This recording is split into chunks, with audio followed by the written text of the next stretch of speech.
লাগবে না। এখন আমি করলা ভাজি করবো। পেঁয়াজ কাঁচামরিচ সাদা করতে দিলাম।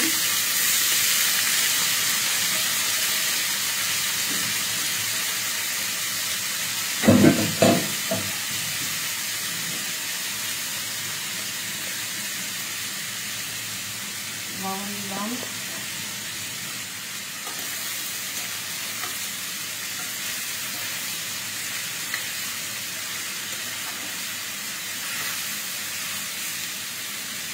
করলার ভিতরে আমি লবণ পেঁয়াজ কাঁচামরিচ ছাড়া কিছুই দিই নাই। সাদা সাদা ভাজি করবো, সিম্পল ভাজি করবো, লঙ্কা ঠিক রেখে। আজকে শুক্রবার,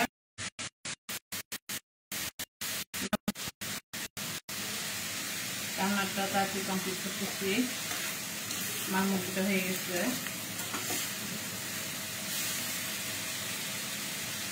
এই ভাজিতে বা যদি ঢাকনা দিয়ে রান্না করি তাহলে সিদ্ধ হয়ে যায় এবং এটার কালারটা হলুদ হয়ে যায়। এই জন্য আমি খোলায় ভাজি করি। জালটা মাথায় রাখি।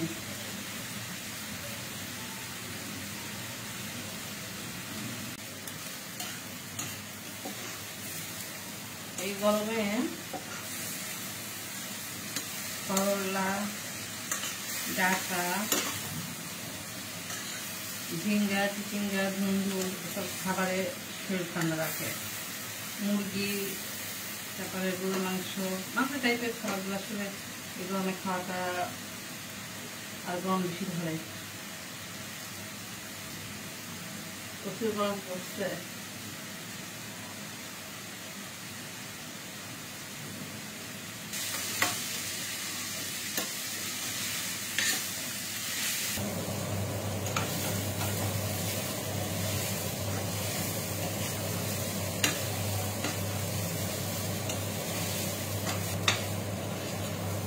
ভাজিটা কিন্তু পড়ে গেছে, রং সবুজ, তার মানে এটা না সিদ্ধ হয়নি, কিন্তু সিদ্ধ হয়ে গেছে। ভাজিটা কিন্তু হয়ে গিয়েছে।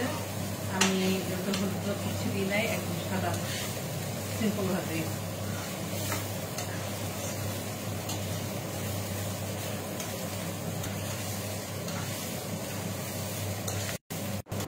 ভাজিটা আমার হয়ে গিয়েছে, আমি চুলা বন্ধ করে দিয়েছি।